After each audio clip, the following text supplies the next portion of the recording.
Halo Sobat Misteri, selamat datang di Arta Misteri, tempat di mana logika seringkali tertinggal, dan kisah-kisah tak kasat mata mulai berbicara.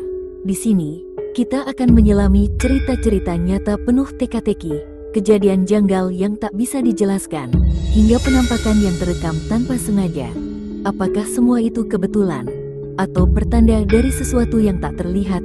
Bersiaplah, karena perjalanan kita malam ini akan menembus batas antara dunia nyata dan dunia gaib. Edwin Jenner.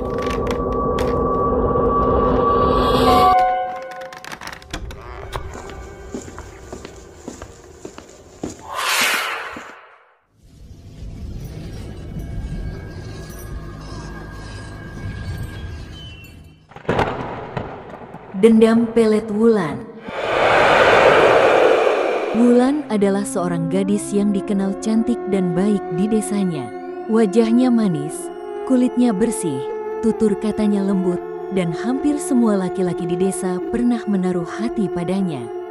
Namun, Wulan tidak pernah membalas perasaan siapapun.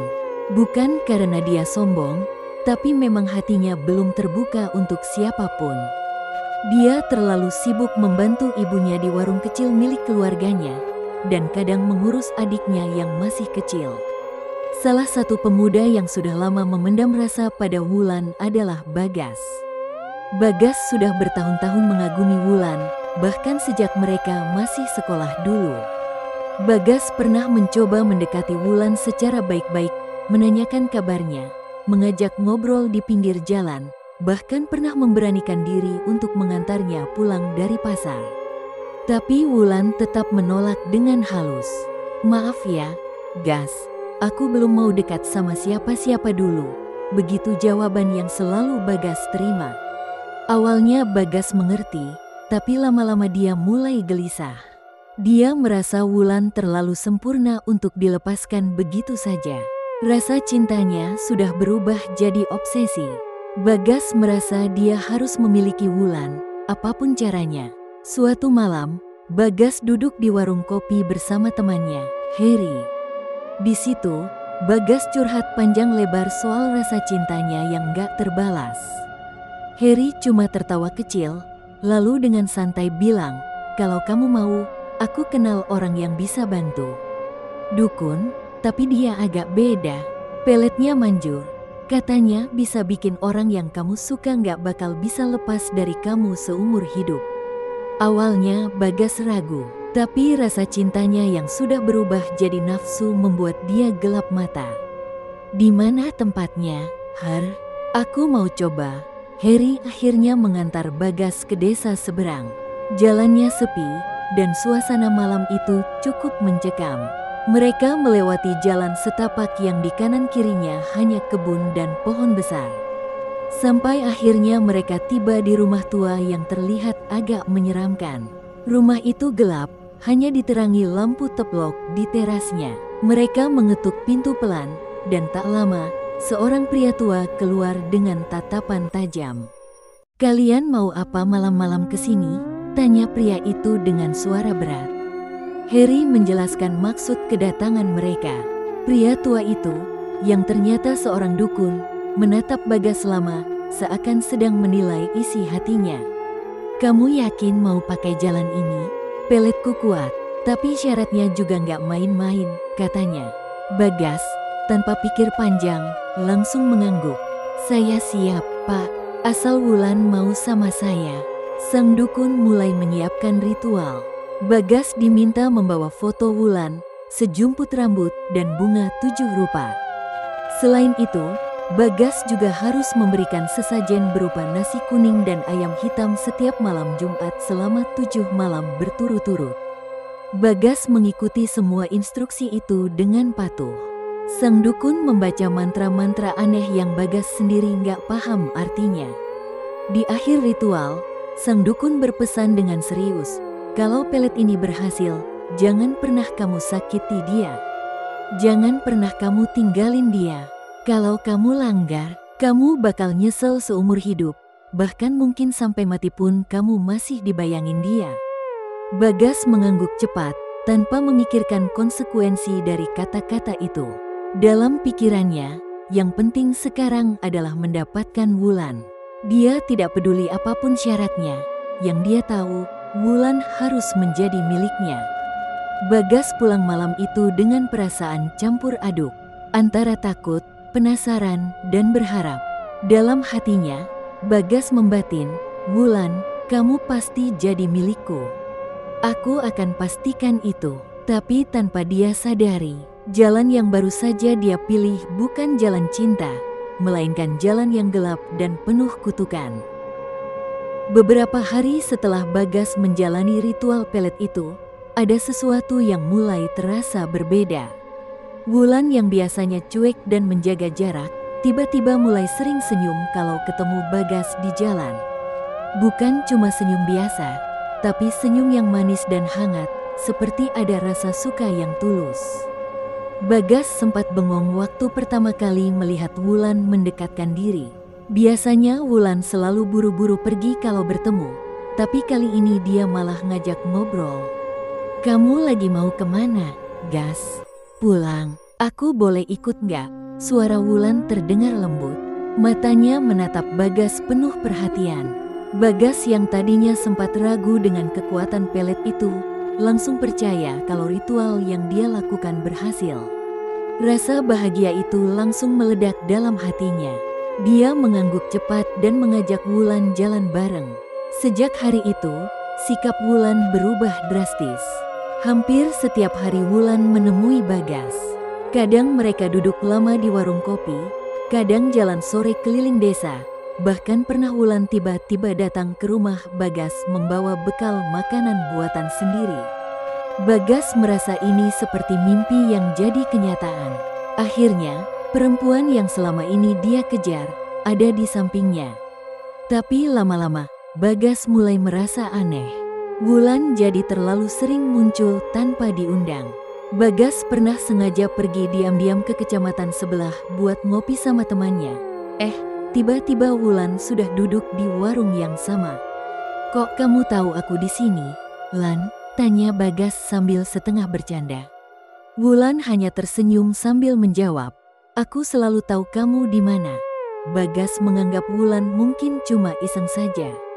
Tapi kejadian aneh seperti itu terus berulang. Setiap Bagas pergi kemanapun, Wulan selalu muncul tiba-tiba. Kadang tanpa suara, kadang langsung duduk di sebelahnya tanpa dia sadari. Bahkan, pernah Bagas pergi ke kota bersama Randy tanpa bilang siapa-siapa. Belum ada 1 jam sampai di kota, Wulan tiba-tiba muncul di depan toko yang sedang mereka datangi.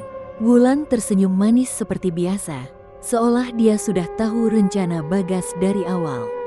"Bagas, kamu kesini nggak ngajak aku?" "Ya," ucap Wulan sambil nyengir. Randy yang melihat itu sempat berbisik ke Bagas, "Lo, kok cewek lo tahu kita di sini? Kan lo nggak ngomong ke siapa-siapa tadi?" Bagas mulai merasa risih, tapi dia berusaha berpikir positif. Mungkin ini efek pelet yang benar-benar kuat.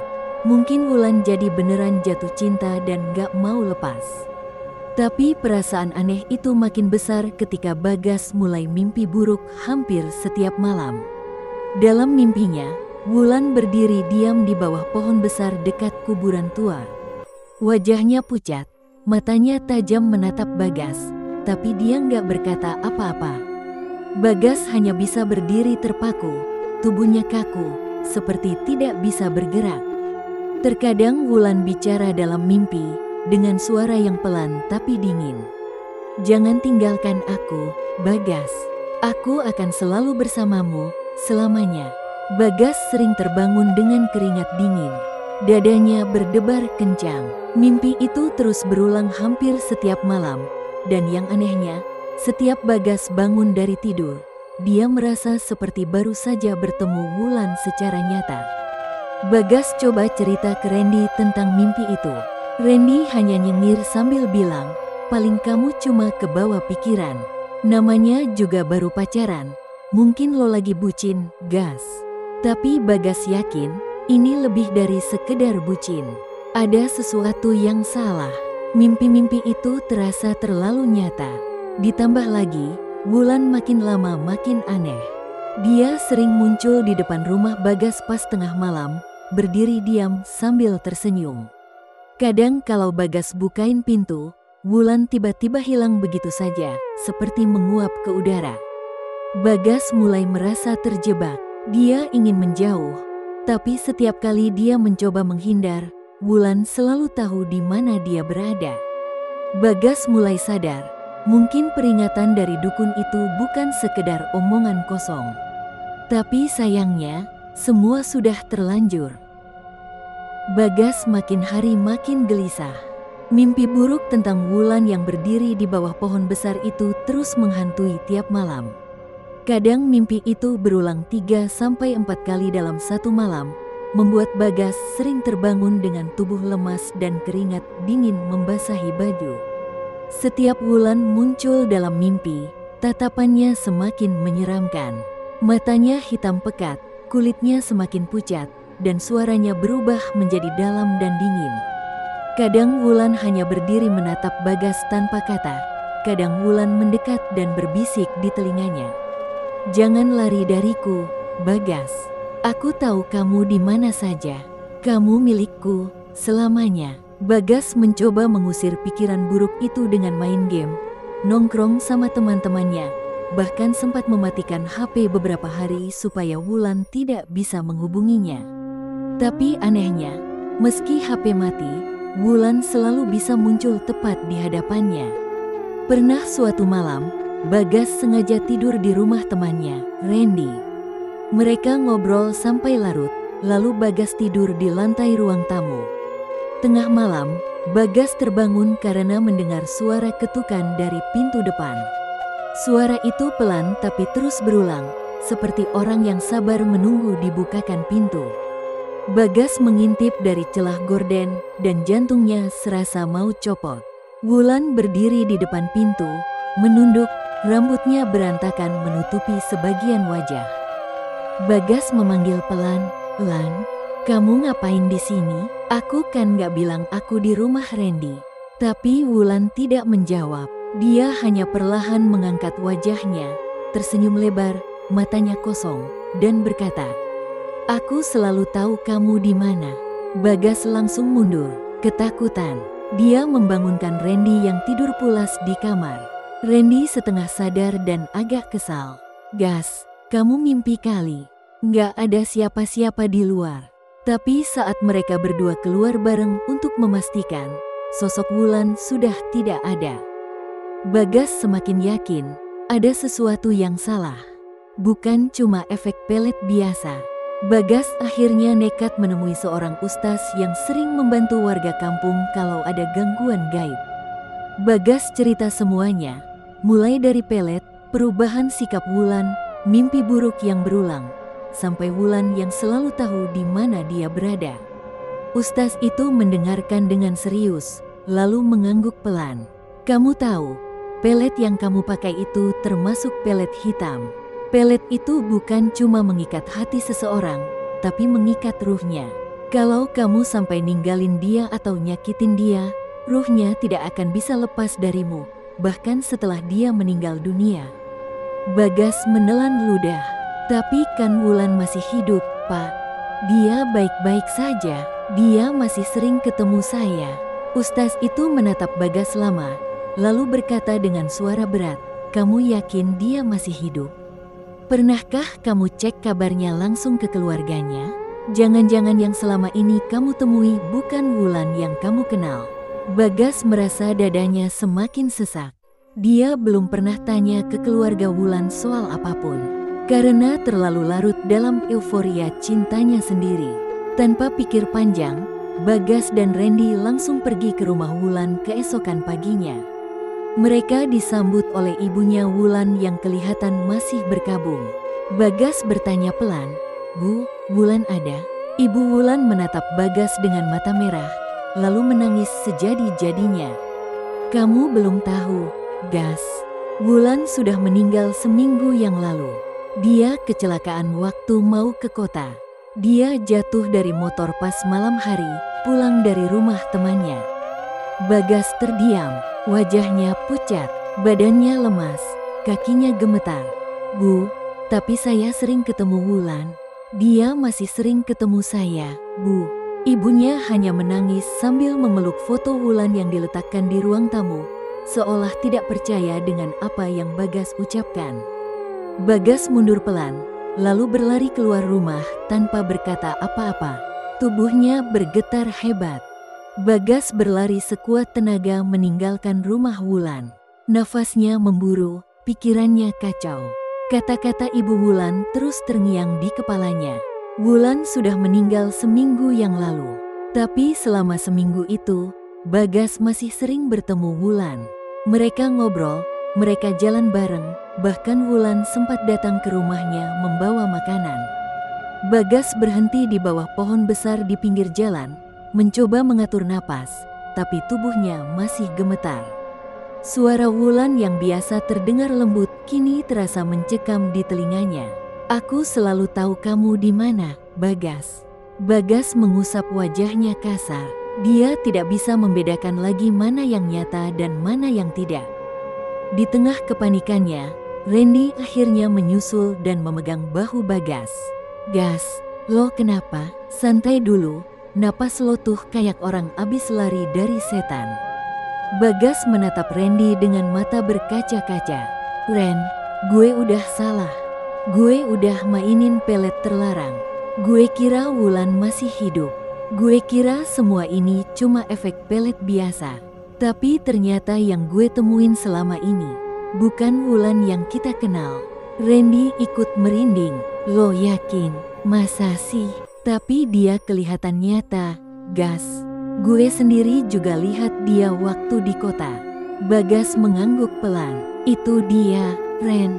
Gue juga bingung. Tapi Ustaz bilang, kalau pelet hitam itu bukan cuma ngikat hati, tapi juga ruhnya. Bahkan kalau orang itu udah meninggal, dia bakal tetap terikat sama gue. Selamanya, Randy mulai paham betapa seriusnya masalah ini. Mereka berdua akhirnya memutuskan untuk kembali menemui Ustaz yang sebelumnya Bagas temui.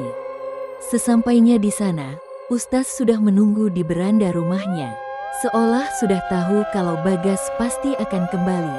Kamu udah tahu, kan? Tanya Ustaz itu pelan. Bagas hanya mengangguk dengan wajah pucat. Saya udah salah besar, Pak. Saya harus gimana sekarang? Saya mau lepas dari semua ini. Ustaz itu menghela napas panjang. Tidak mudah. Pelet yang kamu jalani bukan pelet biasa. Ini bukan cuma urusan cinta, tapi urusan gaib yang dalam, yang membuat bulu kuduknya berdiri. Kalau Wulan sudah meninggal, lalu siapa yang selama ini bersamanya? Dan kenapa Wulan masih terus mengikutinya sampai sekarang? Malam semakin larut, angin malam terasa dingin menusuk kulit. Tapi Bagas dan Randy tetap melangkah menuju rumah dukun yang dulu memberikan pelet itu. Dalam perjalanan, Bagas beberapa kali merasa seperti ada yang mengikutinya dari belakang. Suara langkah kaki samar terdengar di antara derap kaki mereka. Setiap Bagas menoleh, tidak ada siapa-siapa. Tapi perasaan tidak enak itu semakin kuat, seolah Wulan memang berada di dekatnya. Ren, lo denger nggak? Kayak ada yang ngikutin, kata Bagas pelan. Gue juga ngerasa kayak gitu, Gas. Tapi tiap gue nengok, kosong, jawab Randy sambil mempercepat langkahnya. Mereka berdua terus berjalan melewati jalan setapak yang semakin gelap. Lampu jalan sudah jarang terlihat, dan suasana desa makin mencekam. Akhirnya, mereka sampai di depan rumah dukun itu. Rumahnya masih seperti dulu, terbuat dari kayu tua dengan bau dupa yang menyengat dari dalam. Bagas mengetuk pelan, dan tak lama kemudian pintu terbuka.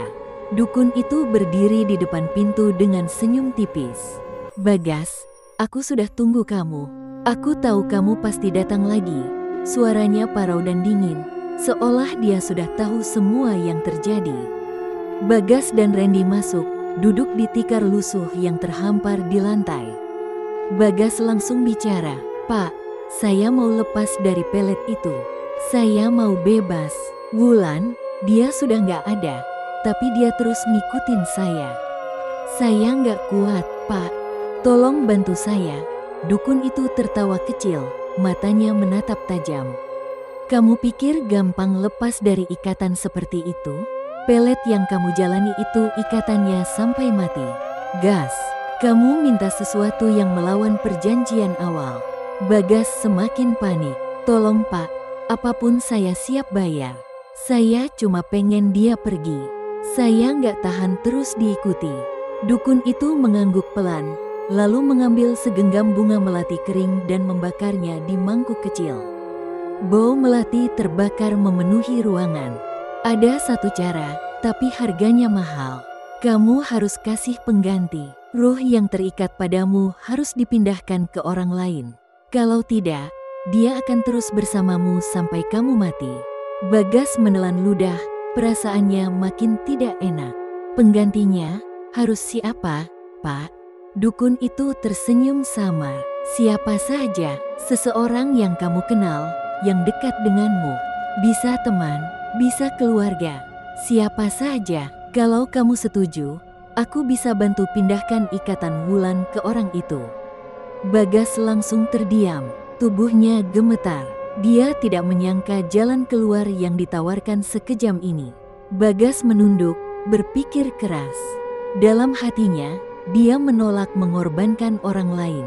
Tapi wajah Wulan yang terus muncul di mimpi, yang selalu mengikutinya kemana-mana, membuatnya semakin tertekan.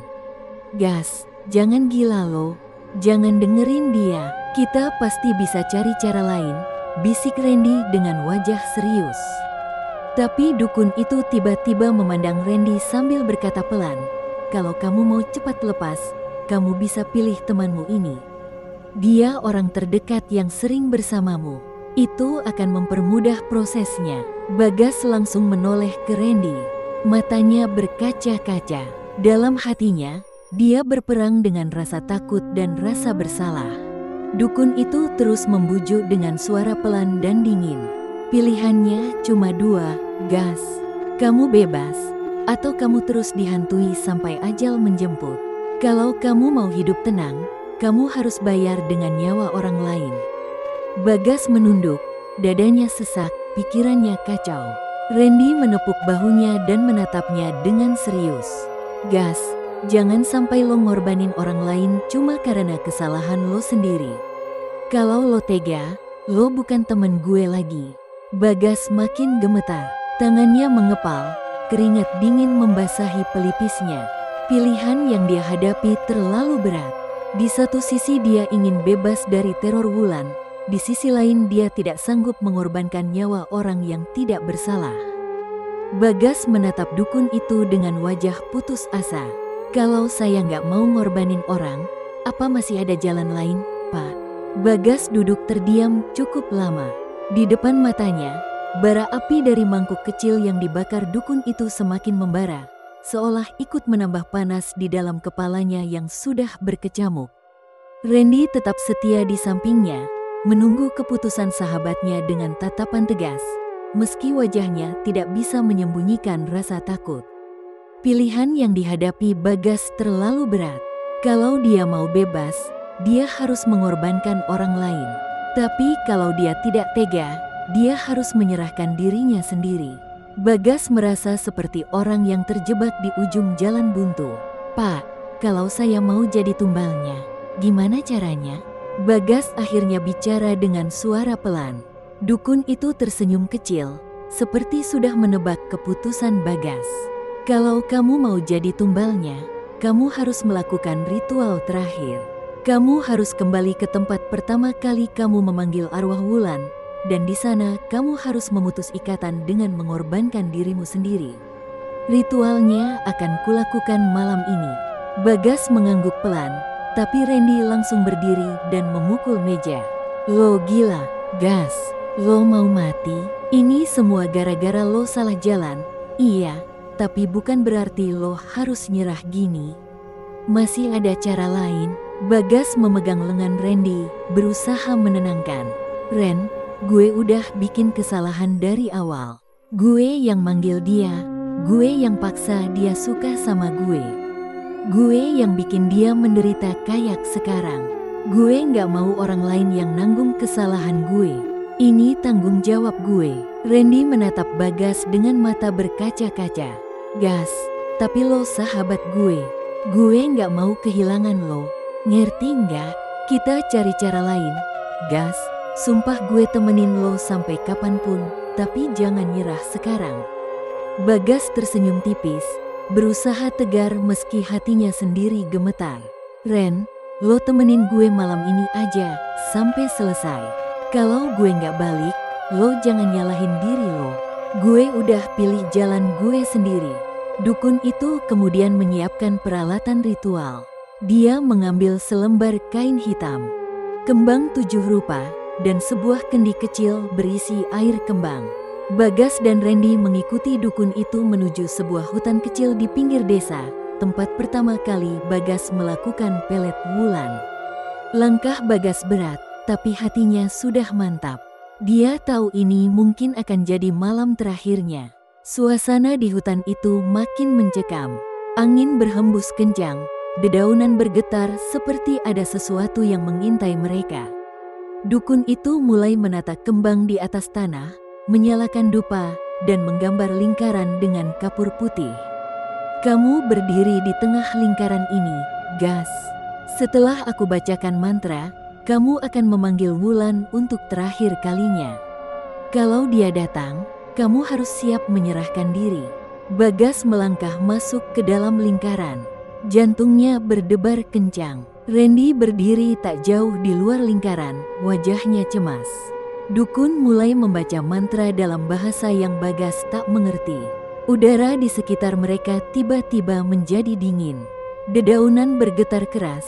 Suara seperti bisikan mulai terdengar di telinga Bagas.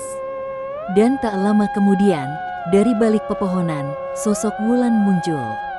Wajahnya pucat, matanya hitam, rambutnya berantakan, tapi kali ini dia tersenyum tipis, seperti senang akhirnya Bagas memanggilnya.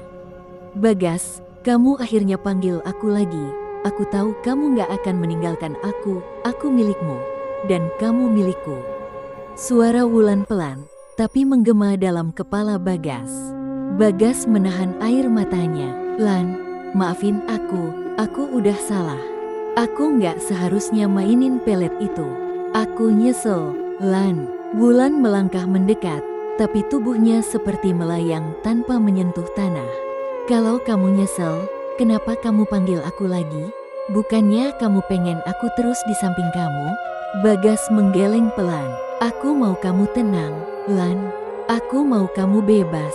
Aku nggak mau kamu tersiksa gara-gara aku. Aku yang salah, dan aku mau bayar semuanya. Wulan terdiam, menatap Bagas lama. Kalau kamu mau aku pergi, kamu harus ikut aku, Gas. Cuma itu syaratnya. Bagas mengangguk pelan. Aku siap, Lan. Setelah kepergian Bagas, Randy tidak bisa menerima kenyataan. Dia duduk lama di samping tubuh Bagas yang terbujur kaku. Matanya sembab, hatinya hancur. Dia terus mengguncang tubuh Bagas, berharap sahabatnya itu membuka mata, tersenyum, dan bilang kalau semua ini hanya mimpi buruk.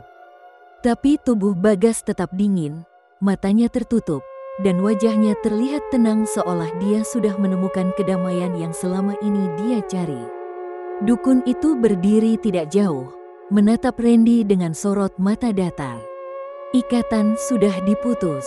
Dia memilih jalan ini, kata dukun itu pelan, lalu berbalik meninggalkan Randy yang masih terduduk dengan tubuh Bagas dalam pelukannya. Randy menatap dukun itu pergi dengan perasaan marah dan kecewa. Dalam hatinya dia merasa semua ini tidak adil. Bagas mungkin memang salah, tapi kematiannya terasa terlalu kejam. Malam itu Randy membawa pulang tubuh Bagas dengan bantuan beberapa warga desa. Rasa sedih mengiringi setiap langkahnya. Sesampainya di rumah Bagas, keluarga Bagas pun terkejut dan menangis histeris. Randy hanya bisa menunduk, menahan rasa bersalah yang terus menghantui pikirannya. Beberapa hari berlalu setelah pemakaman Bagas. Randy mencoba kembali menjalani hidup seperti biasa, tapi rasanya hampa. Setiap sudut kota, setiap tempat yang pernah mereka datangi, mengingatkan Randy pada Bagas. Dia masih tidak percaya sahabatnya benar-benar pergi. Randy sering duduk sendiri di warung tempat mereka biasa nongkrong. Kadang dia mengira mendengar suara Bagas memanggil namanya. Kadang dia seperti melihat sosok Bagas duduk di sudut warung, tersenyum ke arahnya. Tapi setiap dia menoleh, sosok itu menghilang. Malam-malam Randy pun mulai dihantui mimpi-mimpi aneh. Dia sering bermimpi berada di tempat gelap, sendirian. Lalu dari kejauhan dia melihat Bagas dan Wulan berjalan bersama, saling bergandengan tangan. Wajah mereka tersenyum damai, tapi anehnya mereka tidak pernah menoleh ke Randy.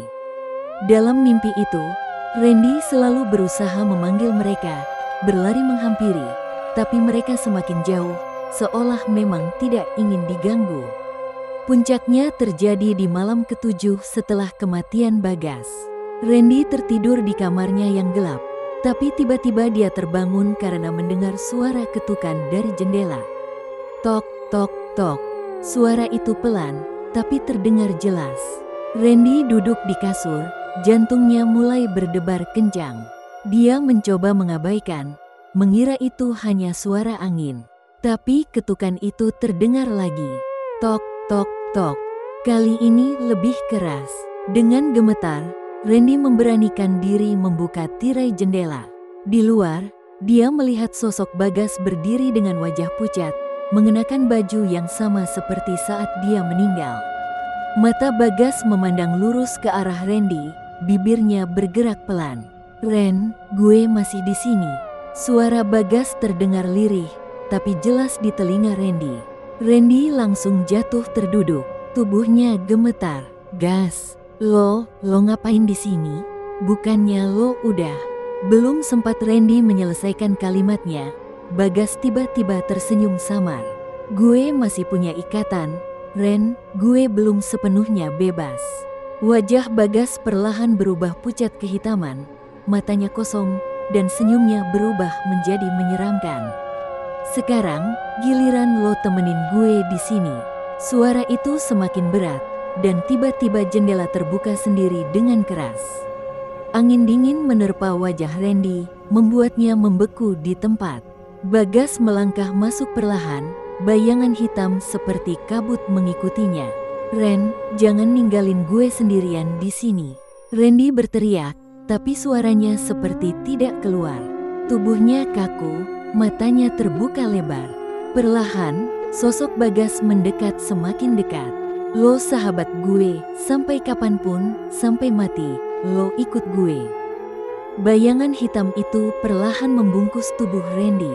Suara isak tangis dan bisikan mulai memenuhi seluruh kamar. Malam itu, tetangga menemukan Randy pingsan di lantai kamarnya. Mulutnya bergetar seperti sedang bicara, tapi tidak ada suara keluar. Setelah sadar, Randy berubah. Dia jadi pendiam, matanya sering kosong menatap ke depan. Kadang dia senyum-senyum sendiri, kadang dia ngomong seperti sedang ngobrol dengan orang yang tidak terlihat. Orang-orang bilang, Randy tidak pernah benar-benar kembali setelah malam itu. Konon, sampai sekarang dia masih suka bicara sendiri di warung tempat dia dan Bagas biasa nongkrong. Katanya, dia sering bilang, "Gue masih temenin lo, Gas, gue nggak ninggalin lo." Hari-hari Randy setelah kejadian itu tidak pernah normal lagi. Warga sekitar mulai merasa aneh dengan sikapnya. Dia sering duduk sendiri di warung sambil tertawa pelan, seolah sedang ngobrol dengan seseorang. Kadang dia terlihat marah, tiba-tiba berdiri dan berteriak seperti sedang bertengkar dengan orang yang tak kasat mata. Banyak yang bilang Randy sudah kehilangan akal, pikirannya tidak lagi utuh. Tapi ada juga yang percaya kalau Randy memang masih bersama arwah Bagas.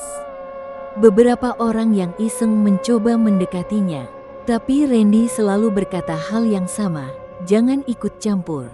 Gue lagi ngobrol sama sahabat gue." Awalnya orang-orang mengira Randy hanya belum bisa menerima kematian Bagas. Tapi kejadian-kejadian aneh mulai muncul. Malam-malam, warga sering melihat dua sosok duduk berdampingan di warung itu. Satu orang jelas terlihat, yaitu Randy, tapi sosok satunya lagi kabur, seperti bayangan hitam. Mereka berdua terlihat tertawa, ngobrol, kadang saling lempar botol kosong. Tapi anehnya, saat orang lain mendekat, sosok hitam itu selalu menghilang. Suatu malam, ada seorang pemuda bernama Dika yang penasaran dan mencoba diam-diam merekam Randy dari kejauhan. Dika ingin tahu apakah benar Randy ngobrol sendiri atau memang ada sesuatu yang tidak terlihat oleh orang biasa. Dari rekaman itu, terlihat jelas Randy sedang tertawa dan seperti menyodorkan minuman ke sampingnya. Tapi di rekaman tersebut, tidak ada siapa-siapa di sebelah Randy. Namun saat Dika memutar ulang videonya dengan volume keras, terdengar samar ada suara yang menjawab ucapan Randy. Suara berat yang mengatakan, "Iya, Ren, gue masih di sini." Dika langsung merinding, dan sejak itu dia tidak berani lagi dekat-dekat warung itu. Berita tentang Randy yang sering bicara dengan arwah Bagas makin menyebar. Orang-orang mulai menjauhi warung itu, takut kalau mereka ikut diganggu. Tapi Randy tetap datang ke warung itu setiap malam, duduk di tempat yang sama. Minum kopi dan ngobrol seolah Bagas benar-benar ada di sebelahnya. Waktu terus berjalan, dan Randy makin terlihat aneh. Dia sering mengajak orang asing yang lewat untuk duduk bersamanya. "Lo sini, duduk sama gue. Sahabat gue mau kenalan," katanya sambil menunjuk kursi kosong di sebelahnya. Orang-orang yang nekat duduk di sana sering merasa merinding, bahkan ada yang tiba-tiba kesurupan dan bilang, "Jangan deketin sahabat gue, ini cuma buat gue." Setelah kejadian-kejadian itu, makin banyak warga yang percaya kalau Randy memang terikat dengan arwah Bagas. Randy bukan cuma dihantui, tapi seperti sudah menjadi bagian dari dunia Bagas. Malam-malam berikutnya, banyak yang mendengar Randy sering berkata, "Gue udah janji, Gas. Gue bakal temenin lo sampai akhir. Gue nggak akan ninggalin lo sendiri." Tapi yang paling bikin heboh, suatu malam ada seorang warga yang mengaku melihat Randy berjalan bersama sosok lain yang mirip Bagas. Warga itu sempat menyapa, tapi yang menoleh hanya Randy, dan sosok hitam di sebelahnya langsung menghilang. Sejak saat itu, warga sekitar mulai menyebut tempat itu sebagai Warung Dua Dunia. Warung yang katanya jadi tempat pertemuan antara dunia nyata dan dunia arwah. Semakin hari, warung itu makin sepi. Orang-orang takut untuk lewat malam-malam. Tapi Randy tetap datang setiap malam, duduk dan ngobrol seperti biasa. Sampai akhirnya, pada suatu pagi, Randy ditemukan tewas di bangku warung itu. Tubuhnya membeku, wajahnya tersenyum, dan di hadapannya ada 2 gelas kopi, seolah dia baru saja selesai ngobrol dengan sahabatnya. Anehnya, warga yang pertama kali menemukan Randy bilang, gelas yang satu lagi masih hangat, seolah baru saja disentuh seseorang. Tidak ada yang tahu siapa yang minum dari gelas itu, tapi mereka percaya itu adalah kopi milik Bagas. Kini warung itu dibiarkan kosong. Orang-orang tidak ada yang berani memindahkan barang di sana. Konon, setiap malam masih terdengar suara 2 orang ngobrol dan tertawa di sana. Orang-orang percaya, setelah kematian Randy, warung itu benar-benar ditinggalkan. Warga sekitar mulai menyebutnya sebagai warung terkutuk. Tidak ada yang berani membersihkan atau bahkan sekadar duduk di sana. Gelas kopi yang tersisa di atas meja dibiarkan begitu saja, karena mereka percaya itu adalah sisa pertemuan antara 2 sahabat yang sudah berbeda alam. Tapi meski warung itu kosong, setiap malam orang-orang yang lewat sering mendengar suara percakapan dari dalam warung. Kadang terdengar suara tawa 2 orang. Kadang terdengar seperti 2 sahabat yang sedang saling mengejek dengan candaan khas Bagas dan Randy. Bahkan beberapa orang yang nekat mencoba mendekati warung di malam hari, mengaku melihat 2 sosok yang sedang duduk berdampingan sambil menyeruput kopi. Wajah mereka tidak jelas, tapi salah satunya selalu memakai jaket hitam yang biasa dipakai Bagas. Sosok satunya lagi memakai topi yang sering dipakai Randy. Setiap kali ada yang mencoba menyapa atau memanggil, dua sosok itu langsung menghilang seolah tertelan kabut. Dari cerita ke cerita, kabar tentang warung terkutuk ini akhirnya tersebar luas, bukan cuma di kampung itu, tapi juga sampai ke desa-desa sekitar. Warung itu jadi tempat yang dihindari orang. Bahkan ada yang bilang, kalau kamu berani duduk di sana sendirian pada tengah malam, kamu akan diajak ngobrol dan tidak bisa pulang.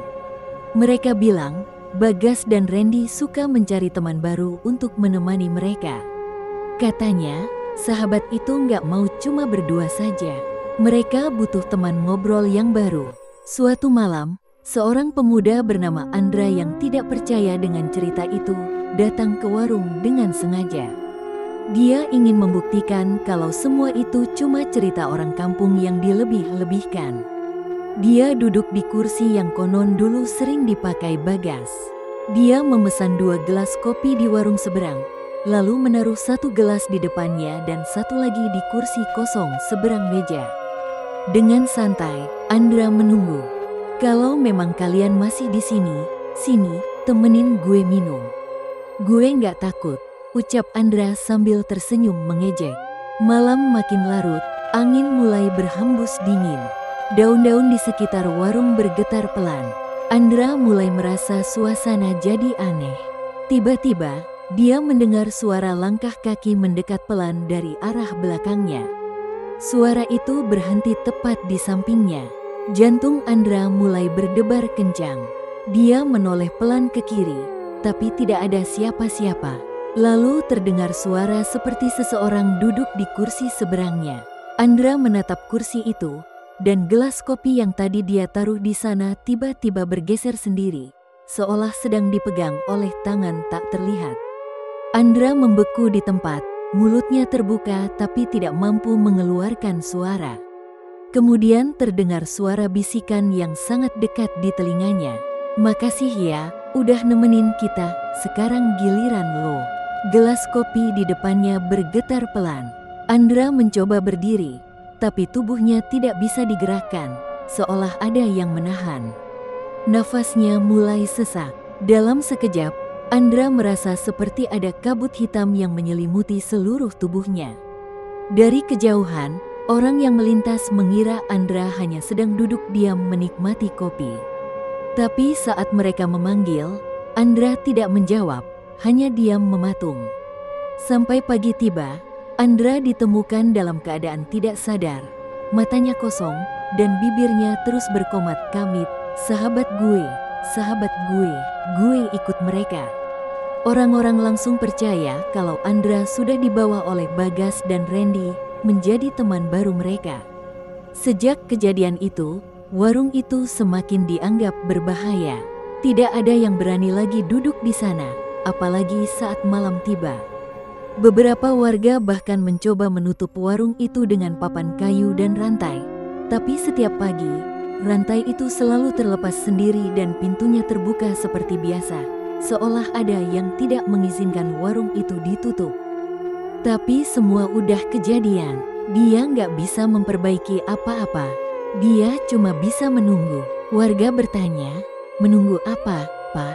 Pria itu menatap kosong ke arah warung. Menunggu dua sahabat itu selesai dengan urusannya. Mungkin menunggu mereka memaafkannya. Tidak ada yang tahu apa maksudnya. Tapi semenjak itu, beberapa orang yang melewati warung di malam hari mulai mendengar suara baru. Suara perempuan yang terdengar lembut, seolah ikut dalam obrolan dua sahabat itu. Kadang terdengar tawa kecil perempuan itu. Kadang terdengar dia memanggil pelan, Bagas, Randy, maafin aku. Sekarang, warung itu seperti jadi tempat berkumpul tiga arwah yang terjebak dalam lingkaran dendam, penyesalan, dan janji yang tidak pernah selesai. Warga kampung tidak berani lagi bicara tentang mereka. Warung itu dibiarkan perlahan-lahan ditelan waktu, rumput liar mulai tumbuh di sekitarnya, catnya mulai terkelupas, dan pintunya terbuka lebar seolah menunggu siapapun yang cukup berani untuk masuk. Tapi satu pesan selalu diingat oleh warga, yang terus diwariskan turun-temurun. Kalau kamu duduk di sana, jangan pernah menaruh 2 gelas kopi, karena sahabat mereka mungkin sudah menunggu kamu untuk jadi teman berikutnya. Cerita tentang dendam pelet Wulan bukan sekadar kisah horor. Ini adalah kisah tentang bagaimana kekuatan cinta, obsesi, dan dendam bisa terikat kuat sampai ke alam yang tak terlihat. Tentang janji sahabat yang ternyata tidak bisa diputuskan, bahkan oleh kematian. Tentang kesalahan yang membawa kutukan panjang, bukan hanya bagi diri sendiri, tapi juga bagi orang-orang yang terlibat di dalamnya. Sampai sekarang, warung itu masih berdiri, menjadi saksi bisu dari kisah yang tidak pernah benar-benar berakhir.